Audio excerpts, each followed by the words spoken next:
Come si possono coniugare innovazione, sostenibilità ed equo accesso alle cure? L'argomento di cui mi occuperò è quello della coniugazione fra innovazione, sostenibilità ed equo accesso alle cure. In particolare mi vorrei soffermare sulla tecnologia avanzata nella cardiologia interventistica strutturale, che si avvale per certe tecniche di dispositivi altamente costosi.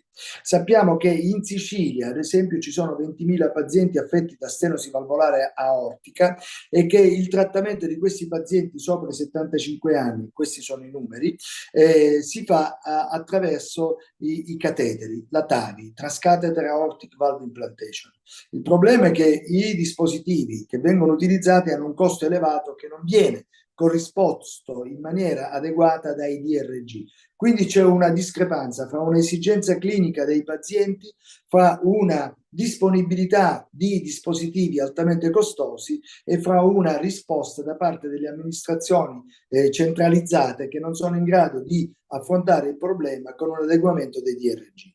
Quindi quello che vorremmo sostenere, portare anche alla luce e sottoporre alle nostre figure istituzionali è come coniugare questa esigenza clinica con una risposta da parte dell'assessorato e del governo centrale. Questo per evitare che i nostri pazienti vadano fuori regione dove il costo della procedura viene rimborsato ben maggiormente rispetto a quanto non avviene in Sicilia e quindi con un dispendio maggiore per la regione Sicilia che deve rimborsare fuori e per i pazienti che devono affrontare un viaggio inutile perché potrebbero essere trattati in Sicilia.